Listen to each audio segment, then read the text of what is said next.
Jo's life is changing, and so is her heart. Welcome back to Little Women by Louisa May Alcott. In Chapter 44, we witness one of Jo March's most meaningful transformations. After years of independence and heartache, she opens herself to the possibility of love, not in the way she once imagined, but in a deeper, truer form. It's a chapter filled with quiet joy, emotional honesty, and the kind of growth that comes not from chasing dreams, but from discovering what matters most. If you're enjoying this journey, please like the video, subscribe to the channel, and turn on notifications so you won't miss the final few chapters.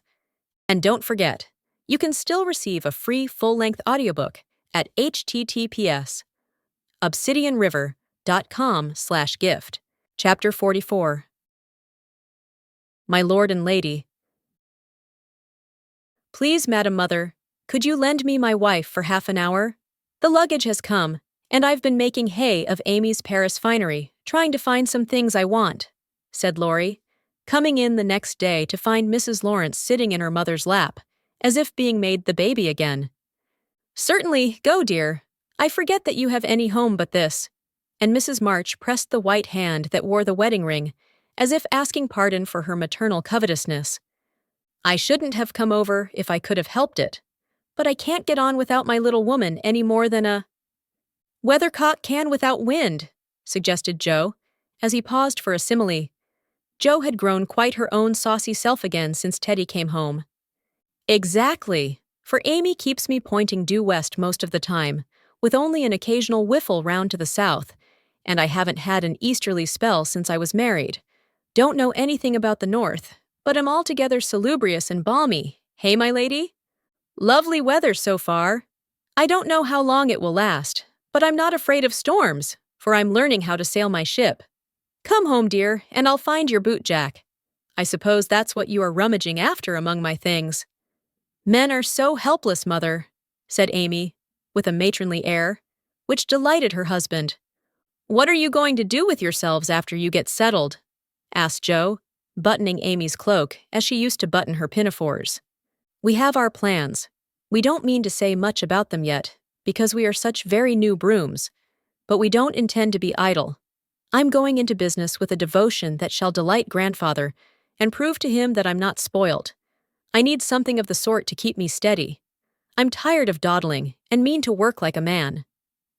And Amy, what is she going to do? Asked Mrs. March, well pleased at Laurie's decision and the energy with which he spoke. After doing the civil all round and airing our best bonnet, we shall astonish you by the elegant hospitalities of our mansion, the brilliant society we shall draw about us, and the beneficial influence we shall exert over the world at large. That's about it, isn't it, Madame Recamier? Asked Laurie, with a quizzical look at Amy. Time will show. Come away, impertinence, and don't shock my family by calling me names before their faces, answered Amy, resolving that there should be a home with a good wife in it before she set up a salon as a queen of society. How happy those children seem together, observed Mr. March, finding it difficult to become absorbed in his Aristotle after the young couple had gone. Yes, and I think it will last, added Mrs. March, with the restful expression of a pilot who has brought a ship safely into port. I know it will. Happy Amy!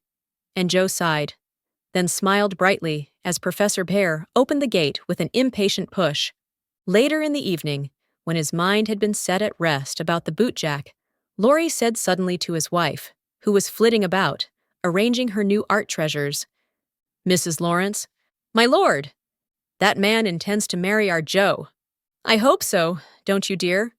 Well, my love, I consider him a trump, in the fullest sense of that expressive word, but I do wish he was a little younger and a good deal richer. Now, Laurie, don't be too fastidious and worldly-minded. If they love one another, it doesn't matter a particle how old they are, nor how poor. Women never should marry for money. Amy caught herself up short as the words escaped her, and looked at her husband, who replied, with malicious gravity, Certainly not, though you do hear charming girls say that they intend to do it sometimes. If my memory serves me, you once thought it your duty to make a rich match. That accounts, perhaps, for your marrying a good-for-nothing like me. Oh, my dearest boy, don't Don't say that. I forgot you were rich when I said yes. I'd have married you if you hadn't a penny, and I sometimes wish you were poor that I might show how much I love you. And Amy, who was very dignified in public and very fond in private, gave convincing proofs of the truth of her words. You don't really think I am such a mercenary creature as I tried to be once, do you? It would break my heart if you didn't believe that I'd gladly pull in the same boat with you, even if you had to get your living by rowing on the lake. Am I an idiot and a brute? How could I think so when you refused a richer man for me and won't let me give you half I want to now, when I have the right?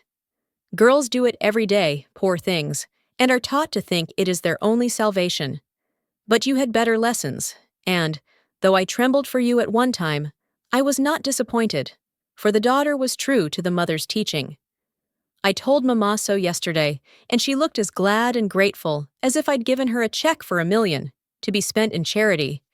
You are not listening to my moral remarks, Mrs. Lawrence. And Laurie paused, for Amy's eyes had an absent look, though fixed upon his face. Yes, I am, and admiring the dimple in your chin at the same time. I don't wish to make you vain, but I must confess that I'm prouder of my handsome husband than of all his money. Don't laugh, but your nose is such a comfort to me. And Amy softly caressed the well-cut feature with artistic satisfaction. Laurie had received many compliments in his life, but never one that suited him better, as he plainly showed, though he did laugh at his wife's peculiar taste, while she said slowly, May I ask you a question, dear? Of course you may. Shall you care if Joe does marry Mr. Bhaer? Oh, that's the trouble, is it? I thought there was something in the dimple that didn't suit you. Not being a dog in the manger, but the happiest fellow alive. I assure you I can dance at Joe's wedding with a heart as light as my heels. Do you doubt it, my darling? Amy looked up at him and was satisfied. Her last little jealous fear vanished forever, and she thanked him with a face full of love and confidence. I wish we could do something for that capital old professor. Couldn't we invent a rich relation who shall obligingly die out there in Germany and leave him a tidy little fortune? Said Laurie, when they began to pace up and down the long drawing room, arm in arm, as they were fond of doing, in memory of the chateau garden. Joe would find us out and spoil it all. She is very proud of him, just as he is, and said yesterday that she thought poverty was a beautiful thing. Bless her dear heart. She won't think so when she has a literary husband and a dozen little professors and professorins to support. We won't interfere now, but watch our chance and do them a good turn in spite of themselves. I owe Joe for a part of my education, and she believes in people's paying their honest debts, so I'll get round her in that way. How delightful it is to be able to help others, isn't it? That was always one of my dreams, to have the power of giving freely. And, thanks to you, the dream has come true.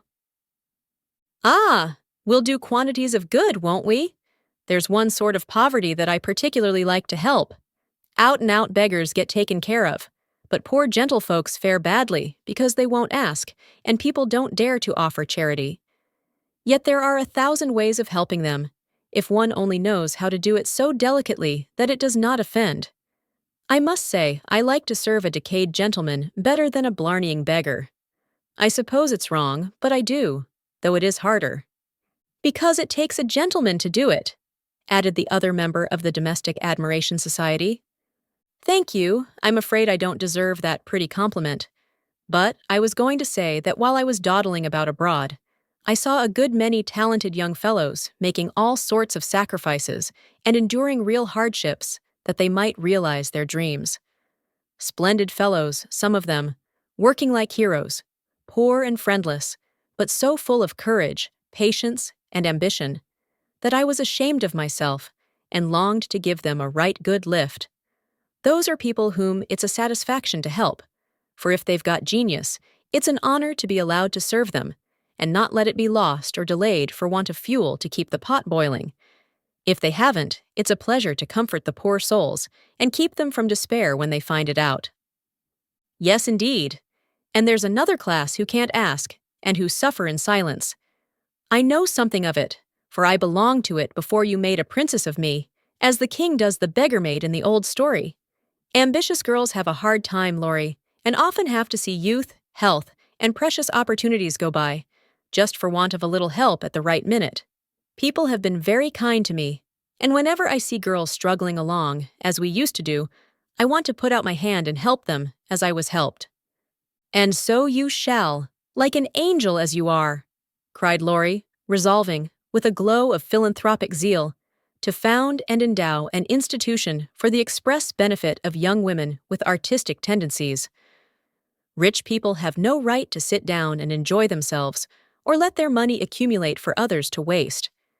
It's not half so sensible to leave legacies when one dies, as it is to use the money wisely while alive, and enjoy making one's fellow creatures happy with it. We'll have a good time ourselves, and add an extra relish to our own pleasure by giving other people a generous taste. Will you be a little Dorcas, going about emptying a big basket of comforts and filling it up with good deeds? With all my heart, if you will be a brave saint, Martin, stopping, as you ride gallantly through the world, to share your cloak with the beggar. It's a bargain, and we shall get the best of it. So the young pair shook hands upon it, and then paced happily on again, feeling that their pleasant home was more homelike because they hoped to brighten other homes, believing that their own feet would walk more uprightly along the flowery path before them if they smoothed rough ways for other feet, and feeling that their hearts were more closely knit together by a love which could tenderly remember those less blessed than they. Thank you for joining me for Chapter 44 of Little Women. As Jo steps into this new chapter of life, we see how time and tenderness have shaped her, giving way to a quiet kind of love that reflects her growth, her strength, and her heart. There are just a few chapters remaining in this beloved story, and they promise to bring even more warmth and wisdom. If this chapter moved you, I invite you to like the video, subscribe, and turn on notifications so you'll be with us as we close in on the final chapters.